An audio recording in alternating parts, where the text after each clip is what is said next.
Hello and welcome to another episode of Sci-Fi Chat. This is the show where Jennifer and I talk about a variety of topics from science fiction and try and mull them over and explain them in our best way and also see how we would put them into various stories. So I'm recording this as an extra insert intro because we've had a few problems with our test footage. So the audio isn't always great and sometimes the video stutters. It's just one of those things. Sorry about that. We did our best. We'll be better for next time because we know what happened now, but we didn't know at the time. So with that said and done, let's get straight into it.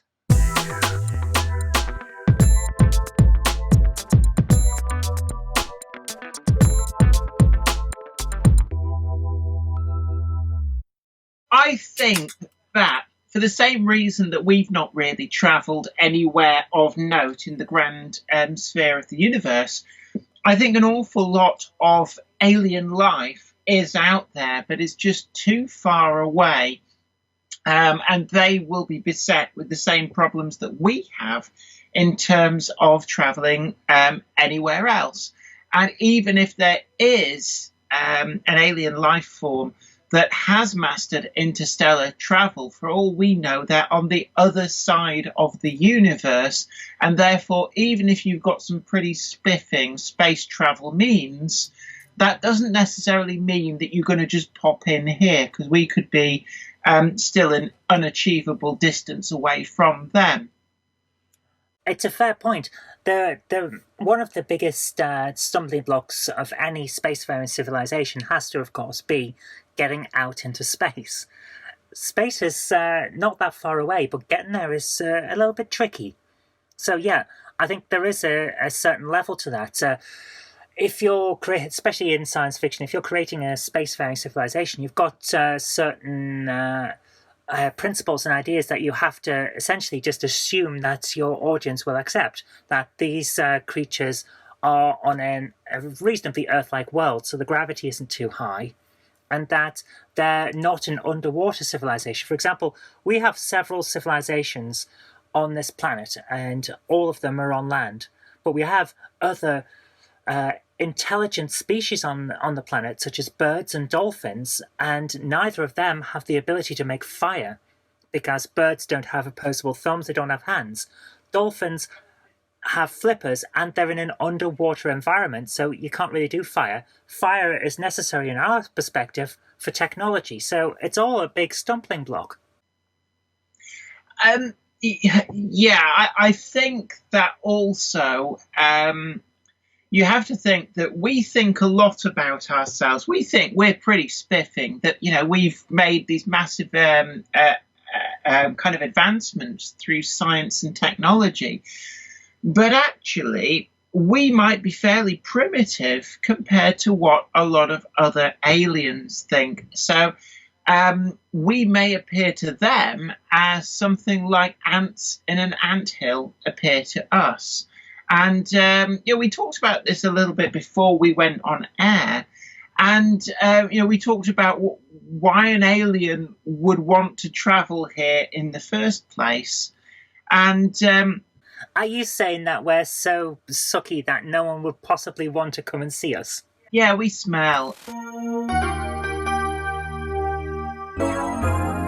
Actually, do they necessarily know that we're here?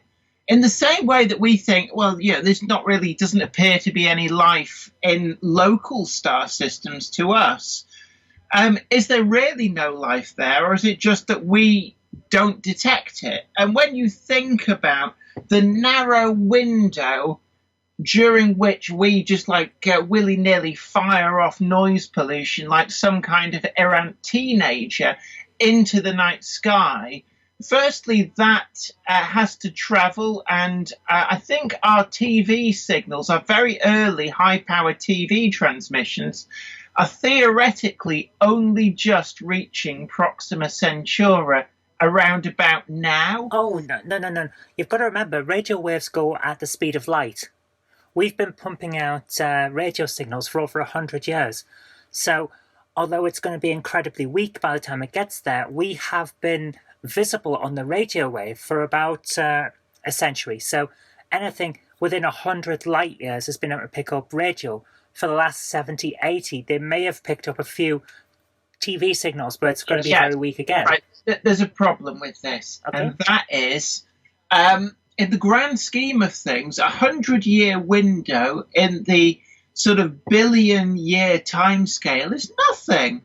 And you think, what if the aliens on Proxima Centauri went through this little teenage period of blasting out their sounds into the air, such that theoretically they would have plastered the Earth from 1600 to 1700. We would never have noticed.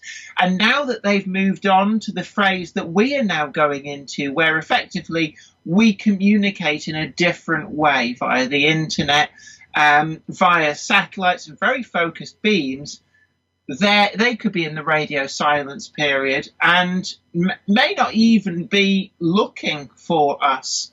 Yes. So I think it's actually almost like a very arrogant way of looking at things. So, well, we sent our signals out into space, so they're clearly not there if they didn't hear us. So I'm sorry, but the guy down the road shouted something 3 days ago whilst we were elsewhere, so we didn't hear it. But it doesn't mean he isn't there. That's true. There is a certain element to that, which is why we're not just doing radio wave detection for SETI anymore. We're looking at light spectra in the atmospheres of planets. We can see to a certain extent what a planetary atmosphere is, and we can detect whether there would be signs of life there. There's certain chemicals that, if they weren't being constantly replenished by a process as if it's like life, then that wouldn't be there. So that's a life signal, and then we could send a signal to them saying, hi, we're here. But there are other ways as well. There's a one I was reading about last night, which is an amazing idea, and I can't remember for the life of me the name of it, but I'll put it on the screen now. Something like an Anton marker, and it's basically, what if you float a shape, a shape that can't possibly be natural, like a geometric shape, a cube or a pentagram or something like that, or the cat symbol from the internet. If you float it around a star, that will of course pass across the star, and anyone looking at the star would see that life is here. It's like a marker. You don't have to then expend energy to tell the rest of the universe that you exist. And also, it's like, have none of these scientists stopped and had an evening off with a bucket of popcorn and watched stuff like Independence Day or Cowboys and Aliens? And actually, do you really want to draw attention to yourself? It has to be said that, you say, well, why would aliens want to travel all the way across the universe to come and stomp on us? Well, actually, if you travelled all the way around the world to the Serengeti and stomped on an anthill, would you really lose any sleep over it? Or, to take that one step further, you say, well, who does that? But people did, and some people still do, naughty or otherwise, travel halfway around the world to go on safari and shoot things and take their heads back home as trophies and think nothing of it. So what's to stop aliens turning up Predator style to do the same and thinking nothing of it? So until we fully understand what's out there, perhaps it might be a clever thing to actually keep a low profile. It's a fair statement, and that could actually be one of the reasons why the Fermi Paradox exists. Aliens are taking the same view that we don't know what's out there, so until we do, let's not get anyone angry or announce our presence to some predators. It's a fair assumption, but you've got to also remember that anyone who comes to Earth looking for a fight is going to be in for a bit of a battle. We breed incredibly quickly. We heal rather well compared to most animals, and we have the ability to create small suns that destroy things. We're not the best target.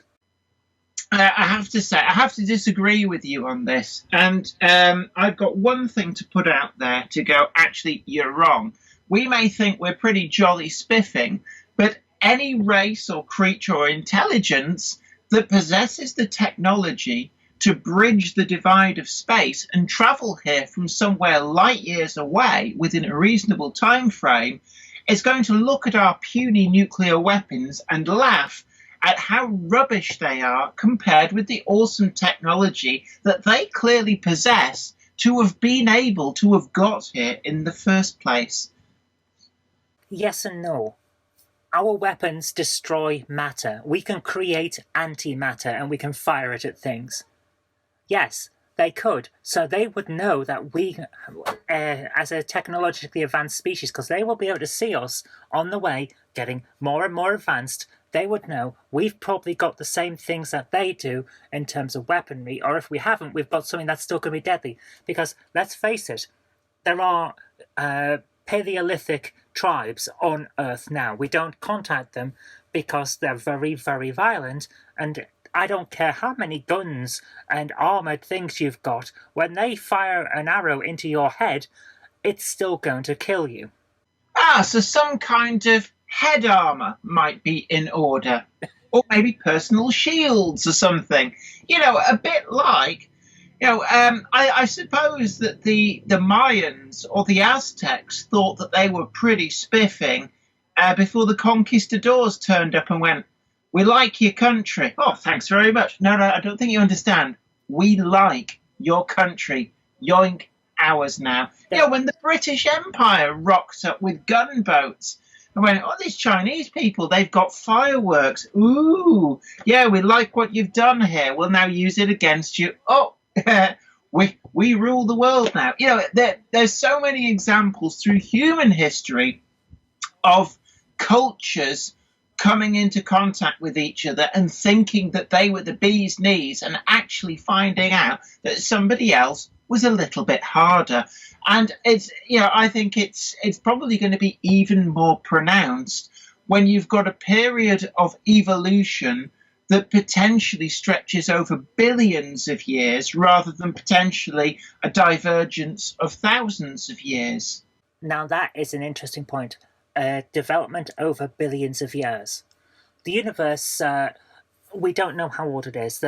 The furthest away we can see is 13.7 billion years, and that's the oldest light that currently exists. I mean, it doesn't necessarily mean that the universe is that old. There could be something further on that we just can't see, and there could have... Yes, it's just the light hasn't got here yet. And also, the other thing is the stars that are 13.7 billion years old that are shining that light, well, they had to have formed from something that existed before that, so the universe is going to be older. So we have a fair amount of time for things to develop. The Earth is about 5 billion years old, which means that there's a decent chunk before the Earth was even here. What if even that amount of time wasn't enough? And what if we're the first? What if it turns out that life in the universe is actually quite diverse, and there's a lot of microbial life? There might even be a lot of simple single and multi-celled organisms around. But anything over a certain intelligence just doesn't turn up an awful lot because it's not really a necessary thing in terms of natural selection. What if the most advanced alien we ever find is a dolphin? And it's got a decent IQ of 80 or 90, but it's not quite on our level. What if we're the first intelligence? I mean, that possibility could exist. But given how vast and truly out of the realms of what you can actually fully comprehend vast the universe is, I think the probability that we're actually somewhere in amongst the riffraff of intelligence rapidly approaches a probability of 1. And, if the Earth is 5 billion years old and we know that things that are at least, 13.7 billion years old do exist, then it stands to reason that there are potential intelligences that have 8 billion years head start on us out there. And, when you look at what we as a species have achieved in just, even just a couple of 100 years, you think what you could do with 8 billion years of evolution, but technological advancement. Where are we going to be in 8 billion years from now? Could we have actually used technology to leave this planet, to travel the stars, to colonize wherever we want, and actually find a better way of existing. There could be aliens out there that have effectively evolved to the point where they have no need for technology. You know, they're almost like the Q continuum in Star Trek, The Next Generation, where it's like, oh, having a corporeal body, how last millennia that is. You know, and they have the powers through technology, through evolution, where we seem like amoeba by comparison. You're laughing away there, but you know I'm right. I've just had this image in my head of our advanced space fleet goes out and finds these aliens. It's like, oh, you're walking around in a meat suit, you hipsters. But it's a fair point. What if there are really super advanced aliens out there and we can't see them because we just don't know what we're looking for? They could be sending messages right now and in a method that we haven't even invented yet. And that could be the answer to why the Fermi Paradox exists. Like, aliens are out there, we haven't found them. It could be a sense of scale as well. For example, there's loads of microorganisms that you can't see with your naked eye, that they exist. And, you know, for all we know, there's a lot of intelligence there, and we're just part of the scenery. There's also, you know, a time scale thing as well. If say a bacteria born, lives, dies within the space of 24 hours, its perception of time is radically different from ours, such that for all we know, Mount Everest is a super hyper intelligent being. It just lives on this lifespan and perception of time over billions of years, such that we can't even be perceived by it, and it to us appears to be an inanimate object. You know, we could be part of a bigger life system, but from our point of view, you know, it would be like a bacteria becoming aware of you. You know, a bacteria in your gut. Its entire universe is inside you, but, you know, could it even comprehend the larger creature? And could the universe itself be an organism, and we are just microbacteria within that realm? It's all interesting, isn't it? Yeah, I mean, we're in danger of straying into the realm of René Descartes and Jean-Paul Sartre, you know, being French. But certainly... Sorry, did you just suggest that if you think too much about something, you might turn French? Might turn a bit French. I'm only half French. I shave under one armpit. Okay. That's an old joke. Anyway, no, let's stop offending other cultures. But it is actually an interesting some wine, great invention. But you know what I mean. It's it's an interesting idea. There are so many possible answers to this Fermi paradox. Where are the aliens? And the fact is, we just don't know. It's one of those things. I've been thinking about this a lot in science at the moment, and the main answer to most scientific questions appears to be, we don't know yet. Yeah, I mean, we were talking about things like wormholes. Theoretically, wormholes exist. And what I pointed out on this was, but they only theoretically exist, or think about it, they may only theoretically exist as a manifestation of how wrong we are in our understanding of physics. And effectively, the fact that our equations are wrong manifests itself that effectively you have to add in wormholes for them to make sense. But wormholes don't exist. Therefore, what it does prove is that our understanding of physics is not actually quite right yet. And that's true. We actually found the idea of black holes and Hawking radiation really came into the forefront in the 70s when Stephen Hawking was doing his research, and Hawking radiation and black holes weren't really It was like we thought they were there, but no one found one until they did. And that was what, the 90s, with Hubble found the first evidence of a black hole. We didn't find Hawking radiation until a couple of years ago. Yeah. So for 40 years, we weren't sure. But when you look back further, there's been points in the history of physics and chemistry and biology where we thought we knew what was going on, and then there's kind of this paradigm shift. Something turns up that goes, everything you thought you knew isn't actually right. So, when Isaac Newton rocks up, and suddenly it's like opening your eyes, and it's like, oh, we think we've got the truth. And then actually people like Einstein come along and go, not quite. And then people like Stephen Hawking come along and go, not quite. And there will be more people in the future. There will be great scientists, great thinkers, great minds who get us slightly closer. And at each of these paradigm shifts, we will look back and think, gosh, we were arrogant thinking that we finally had the truth.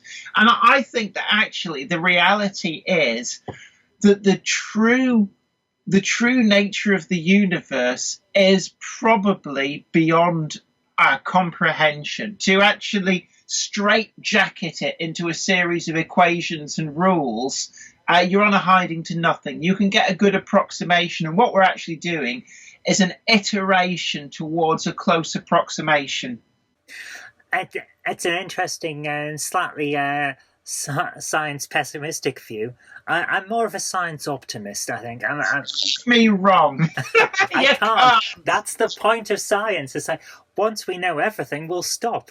But the main rule of science is that even the most well-established theories can turn out to be wrong. So you kind of can't. It's just how it is. Very much so. And,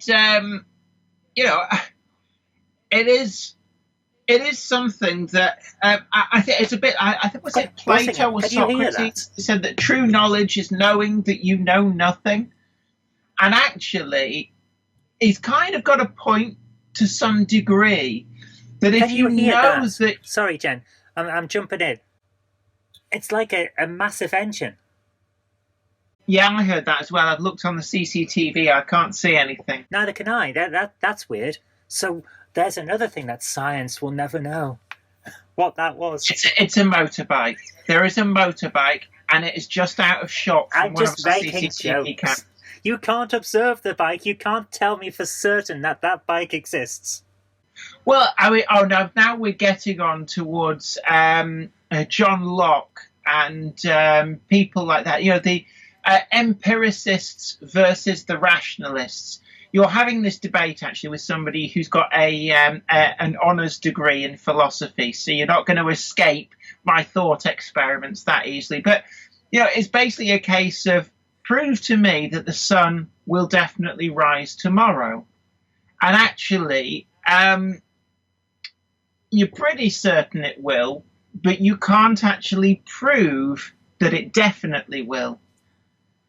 It's a bit like the turkey empiricist, and it goes through life thinking, everything will be great tomorrow. Tomorrow will be just like today. The sun will rise, but it goes, we will not jump to conclusions. We will compile data. So the sun still rises on a rainy day, on a windy day, a snowy day, a sunny day, and eventually the turkey goes, actually, I think I've got enough data to prove empirically that tomorrow exists and the sun will rise.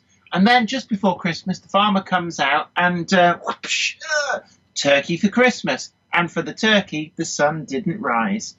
And, it shows the danger of going, well, it's always done that, so it always will do that. Something always comes along to stick a spanner in the works. It's a possibility. However, I would counter that with planetary orbits.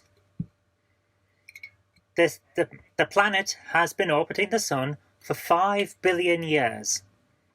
Unless something hits it and knocks it out of that orbit, it's probably going to continue. Yeah, but this is based on what we think is our understanding of, for example, how the sun works. What we don't know is that what happens if tonight, when the sun is on the other side of the planet for us, therefore it is dark here, that the sun doesn't suddenly go and go out for Well, if whatever that mechanism. happens, someone in Australia will phone us and tell us.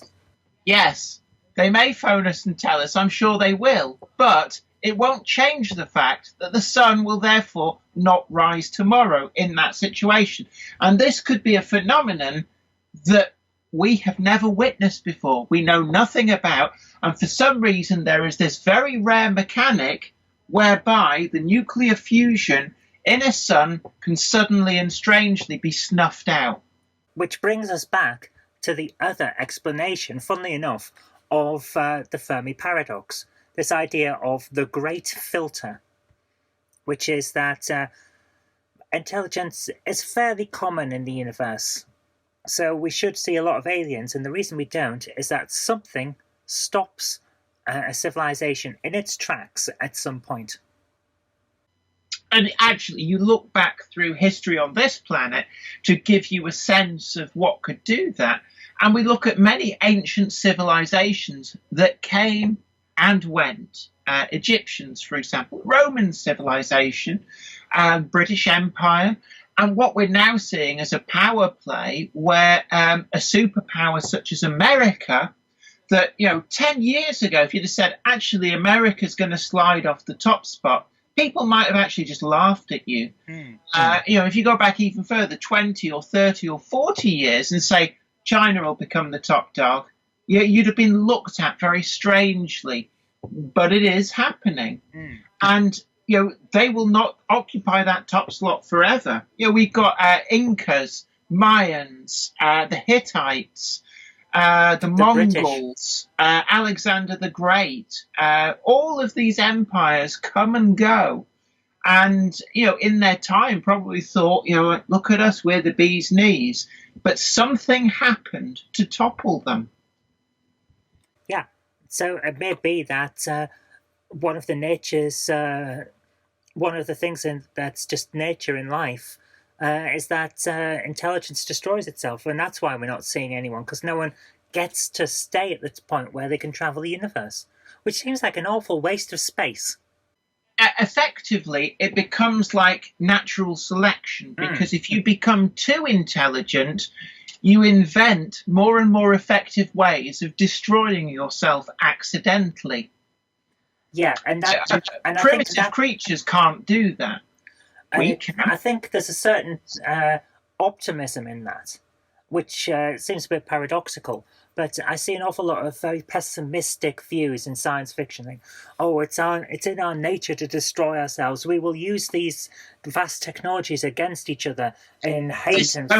Dystopia is a very popular genre in science fiction. This sort of post-apocalyptic, post-nuclear winter wasteland, post-disaster culture. When you look at stuff like Sherry Tepper, I'm forgetting the name of the book, but that's a pretty good one. Greg Bear, Blood Music, Drowned World, J.G. Ballard, Cities in Flight, James Blish. A lot of these books, they're set in, there's been this crisis. There's always a crisis that somehow, and there's a theme in a lot of these, that takes you back to a nomadic frontier type lifestyle in the ruins of the old civilization. It's like a modern Western.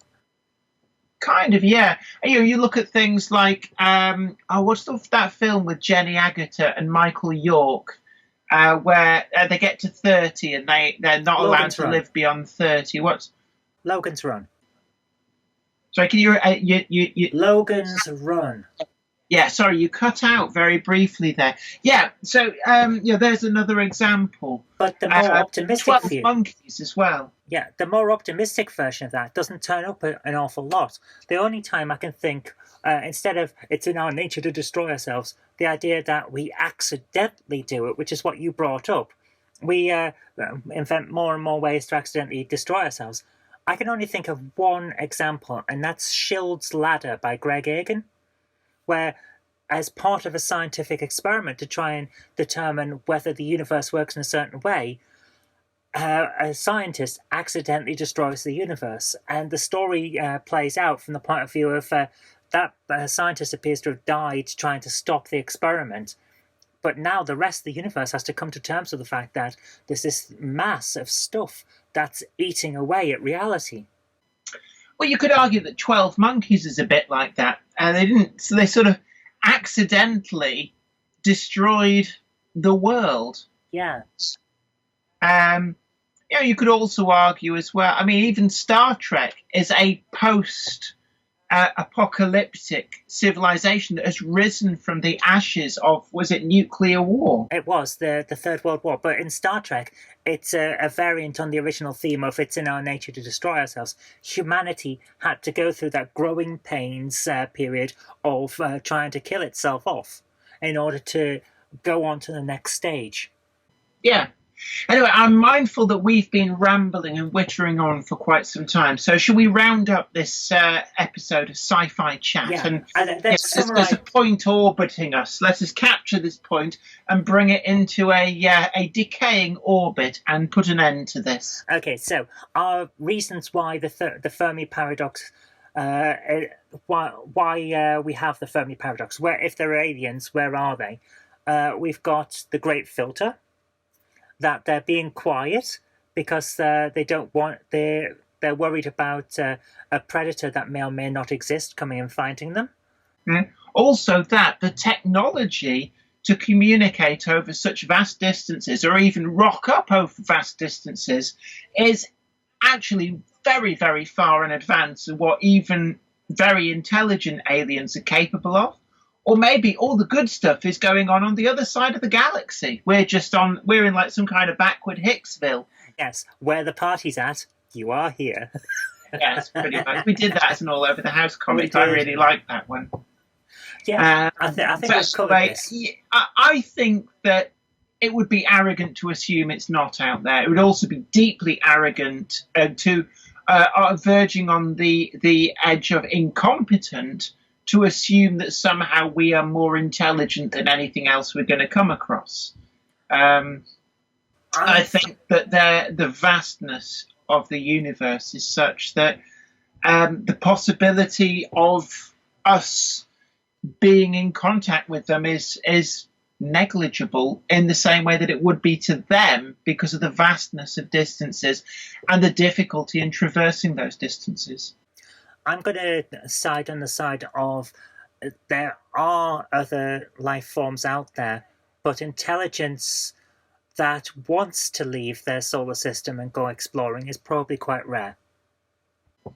Yeah, I think, sort of if 1 in 1,000 planets has some degree of life, then maybe 1 in 1,000 of those reaches intelligent life. 1 in 1,000 of those reaches advanced intelligent life, such as, where you develop technology. And then maybe 1 in 1,000 of those survives long enough to venture out into space. Then you actually end up with, you can have a lot of life, but actually very little of it is at the top of the pyramid. Yeah, and that's probably the explanation that I'm going to go for. Yeah, I would agree with that. Okay, well, thank you very much for joining me today, Jen. I've really appreciated this. Would you like to explain your credentials for talking about science fiction?